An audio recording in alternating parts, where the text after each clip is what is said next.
Hey guys, and welcome back to my channel. So I just got a plant delivery that I ordered from Proven Winners, and it arrived late in the day after I got off work. Now it's hard for me to wait on opening a plant package, y'all, so I'm getting it opened up straight away so it can get some fresh air, and then we'll come back later to plant it together. Now, the plant that I ordered is called the Temple of Bloom, and as I get ready to remove the box here, I think it's going to be easy to see why. Of course, there are no blooms yet, but even the structure just looks so majestic and upright, very temple-y in my opinion. Now, I'm going to save the cardboard packaging for another project on another day, but for now, let's check this plant out. So this is a 3-gallon Temple of Bloom, which is the largest one you can order from Proven Winners. It includes a QR code in the packaging, which gives you the information you need to properly care for it. And of course, I'll share that with you here when we get started planting. But first, I want to get this plant situated as to where it will be living. And then we'll come back later when I've got more time to get it planted up. So I'm being careful to stagger it with the tree on the other side of the fence so that as each tree grows, the canopies have plenty of space. And then I'm going to leave it be for the night.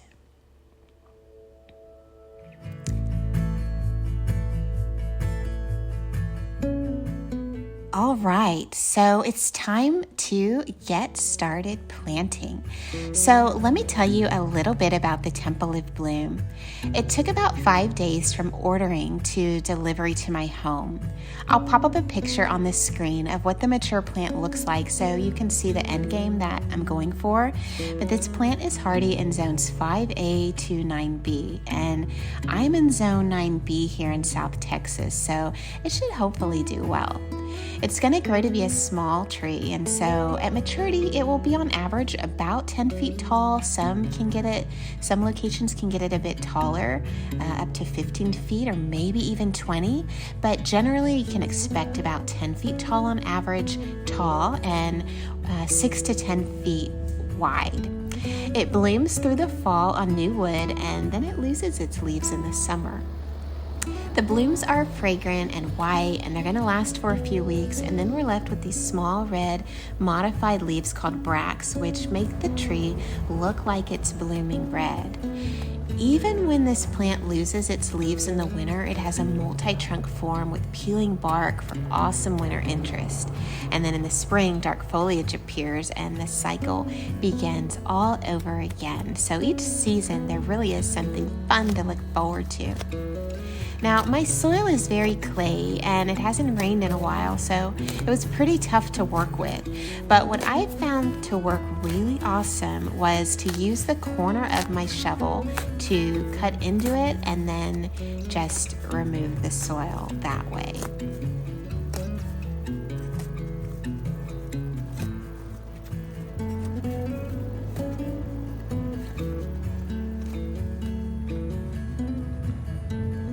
Once I got the hole dug, I was able to easily plop in my Temple of Bloom. It wasn't root bound or anything like that.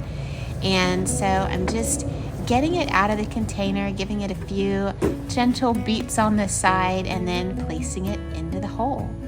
I did leave about 2 to 3 inches of the plant above the level of the soil just to help with the drainage.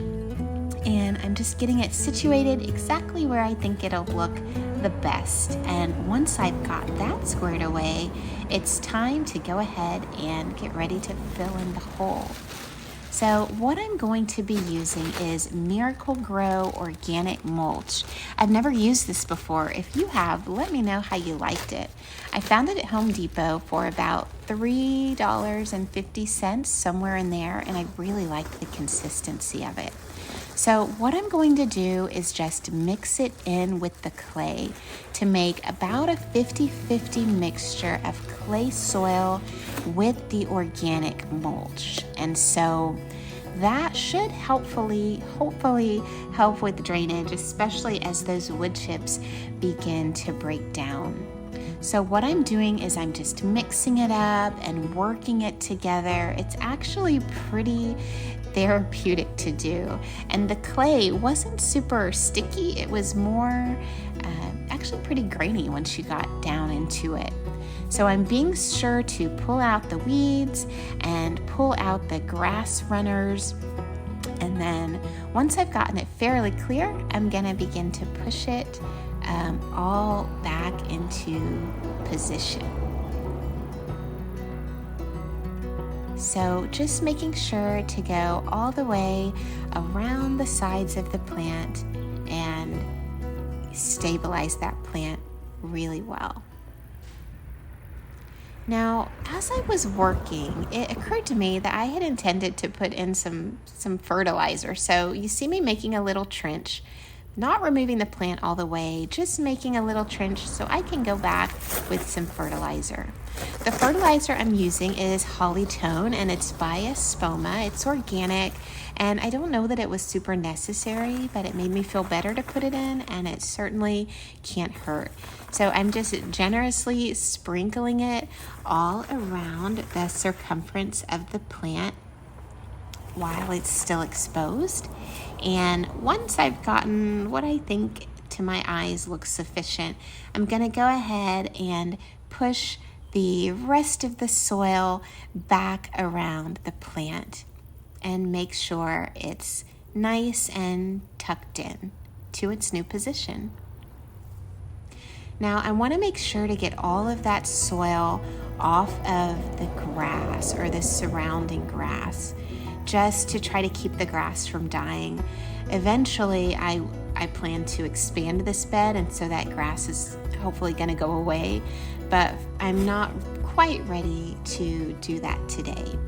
So to help me with that process, I'm going to grab my rake and just clear as much of that soil off of the grass and keep it contained around the Temple of Bloom without actually covering the entire root ball of the Temple of Bloom itself. So just getting it spread out pretty thin and keeping everything nice and easy. All right, so I put a stream of water on the base of the plant for about 10 minutes to help it get good and soaked in. When I took the plant from the packaging, the soil was fairly moist, so Proven Winners did an awesome job on preparing the plant for shipment. It didn't need a load of water for me when I put it in the ground in the afternoon, but I still wanted to give it some to just help everything settle in and make sure the plant and the surrounding soil was really happy. And I'm just mulching around the base of the plant in a donut fashion, and this will help funnel water as it rains or as I water it to help the water concentrate right there in that root ball area, and then of course the surrounding soil as well as the plant begins to get bigger. But yeah, so I'm really happy with how it's turning out. I'm just gonna make sure everything is neat and tidied up, and of course I'll add more mulch as the season progresses and as it needs it. All right, so this is the finished result. I think it looks really good. I love the chartreuse leaves with the dark color of the mulch. I love the branching structure. I think it's gonna be awesome. I may trim some of this back later, but for right now we're just gonna let the plant live. The leaves are a little droopy. Those should perk up as it gets used to its new environment. Right now it's got all the space in the world because there's not much of anything planted back here except for that ice cream banana tree over there on the left. But fall's a great time to get plants in the ground, and I want to get these big structural pieces in straight away. Anyway, I'm losing sun. You can probably hear mowing going on, so I'm gonna wrap this video up, but I'm really glad you guys could tune in today.